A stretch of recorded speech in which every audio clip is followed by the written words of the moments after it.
Dale ಕಾರ್ನೆಗಿಯವರ how to win friends and influence people ಪುಸ್ತಕದ ಹಿಂದಿನ ರಹಸ್ಯಗಳನ್ನ ನೋಡೋಣ ಬನ್ನಿ. ಈ ಒಂದು ನಂಬರಿಂದ ಶುರು ಮಾಡೋಣ. ನಮ್ಮ ಆರ್ಥಿಕ ಯಶಸ್ಸಿನ ಬಹುಪಾಲು ಇದೇ ಸಂಖ್ಯೆಯ ಮೇಲೆ ನಿಂತಿದೆ. ಕಾರ್ನೆಗಿ ಫೌಂಡೇಶನ್ ಸಂಶೋಧನೆ ಹೇಳುತ್ತೆ, ಯಶಸ್ಸು 85% ಹ್ಯೂಮನ್ ಇಂಜಿನಿಯರಿಂಗ್ ಅಂತೆ, ಟೆಕ್ನಿಕಲ್ ಜ್ಞಾನದಿಂದಲ್ಲ. ಈ ಕೌಶಲ್ಯಗಳನ್ನ ಕರಗತ ಮಾಡಿಕೊಳ್ಳೋಕ್ಕೆ ಮನುಷ್ಯನ ಈ ಒಂದು ಪ್ರಬಲ ಆಸೆಯನ್ನ ಅರ್ಥ ಮಾಡಿಕೊಳ್ಬೇಕು ಅಷ್ಟೇ. ಹೌದು, ಪ್ರಮುಖ ವ್ಯಕ್ತಿಯಾಗಬೇಕು ಅನ್ನೋ ಆಸೆ.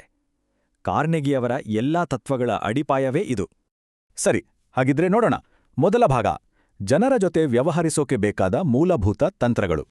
ಯಾಕಂದ್ರೆ ಟೀಕೆ ಮಾಡಿದ್ರೆ ಜನ ತಕ್ಷಣ ಡಿಫೆನ್ಸಿವ್ ಆಗ್ತಾರೆ, ತಮ್ಮನ್ನು ತಾವು ಸಮರ್ಥಿಸ್ಕೊಳ್ತಾರೆ ಅಷ್ಟೇ.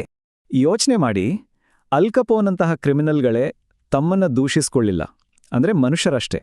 ಚಾರ್ಲ್ಸ್ ಶ್ವಾಬ್ ಅವರ $1 ಮಿಲಿಯನ್ ಸಂಬಳದ ಸೀಕ್ರೆಟ್ ಇದೇ ಆಗಿತ್ತು, ಮೆಚ್ಚುಗೆಯಿಂದ ಉತ್ಸಾಹ ತುಂಬುವುದು. ಮೆಚ್ಚುಗೆ ಅಂದ್ರೆ ಪ್ರಾಮಾಣಿಕ, ಅದು ಹೃದಯದಿಂದ ಬರುತ್ತೆ. ಮುಖಸ್ತುತಿ ಸ್ವಾರ್ಥಿ, ಬರೀ ಬಾಯ್ ಮಾತಷ್ಟೇ. ಯಾರ್ದಾದ್ರ ಮೇಲೆ ಪ್ರಭಾವ ಬೀರ್ಬೇಕಾ? ಹಾಗಿದ್ರೆ ಅವ್ರಿಗೆ ಏನ್ ಬೇಕೋ ಅದ್ರ ಬಗ್ಗೆ ಮಾತಾಡಿ ಅಷ್ಟೇ. ನೋಡಿ, ಇದು ತುಂಬಾ ಸಿಂಪಲ್. ಮೀನಿಗೆ ಬೇಕಾಗಿದ್ದು ಹುಳು, ನಮ್ಗಿಷ್ಟವಾದ ಸ್ಟ್ರಾಬೆರಿ ಅಲ್ಲ, ಅಲ್ವಾ? ಸರಿ, ಈಗ ಎರಡನೇ ಭಾಗ ನೋಡೋಣ. ಅಂದ್ರೆ ಜನರಿಗೆ ನಮ್ಮನ್ನು ಇಷ್ಟವಾಗುವಂತೆ ಮಾಡೋದು ಹೇಗೆ. ಇದರಲ್ಲಿ 3 ಪ್ರಮುಖ ವಿಷಯಗಳು: ಅವರಲ್ಲಿ ನಿಜವಾದ ಆಸಕ್ತಿ, ಒಂದು ನಗು ಮತ್ತು ಅವರ ಹೆಸರು. ಒಬ್ಬ ವ್ಯಕ್ತಿಗೆ ಅವರ ಹೆಸರು ಪ್ರಪಂಚದಲ್ಲೇ ಅತ್ಯಂತ ಇಂಪಾದ ಶಬ್ದ. ಅದಕ್ಕೆ ಈ ಟ್ರಿಕ್ ವರ್ಕ್ ಆಯ್ತು. ಮುಂದೆ ನೋಡೋಣ, ಜಗಳ ಆಡದೆ ಜನರನ್ನ ನಮ್ಮ ಮಾತಿಗೆ ಒಪ್ಪಿಸೋದು ಹೇಗೆ ಅಂತ. ಯಾಕಂದ್ರೆ ವಾದದ ಕೊನೆಗೆ ಇಬ್ರೂ ತಾವೇ ಸರಿ ಅಂತ ಇನ್ನಷ್ಟು ಗಟ್ಟಿಯಾಗಿ ನಂಬಿರ್ತಾರಷ್ಟೇ. ಇದು ಲಿಂಕನ್ರ ಮಾತು. ಅಂದ್ರೆ ಯಾವಾಗ್ಲೂ ಸ್ನೇಹದಿಂದಾನೇ ಮಾತು ಶುರು ಮಾಡಬೇಕು.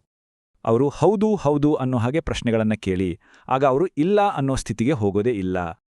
ಕೊನೆಯದಾಗಿ, ಕಾರ್ನೆಗಿಯವರ ನಾಯಕತ್ವದ ತತ್ವಗಳು. ಇವು ಟ್ರಿಕ್ಸ್ ಅಲ್ಲ, ಇದೊಂದು ಜೀವನ ಶೈಲಿ. ಉದಾಹರಣೆಗೆ, ಗ್ರೇಡ್ಸ್ ಚೆನ್ನಾಗಿ ಬಂದಿರೋದಕ್ಕೆ ಖುಷಿ ಇದೆ ಮತ್ತು ಆಲ್ಜಿಬ್ರಾ ಮೇಲೆ ಇನ್ನೂ ಸ್ವಲ್ಪ ವರ್ಕ್ ಮಾಡೋಣ.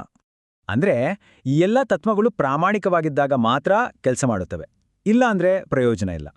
ಇದರಲ್ಲಿ ಒಂದೇ ಒಂದು ತತ್ವವನ್ನ ಅಳವಡಿಸಿಕೊಂಡ್ರೂ ದೊಡ್ಡ ಬದಲಾವಣೆ ಆಗಬಹುದು. ಹಾಗಿದ್ರೆ ಯಾವುದರಿಂದ ಪ್ರಾರಂಭಿಸಬಹುದು?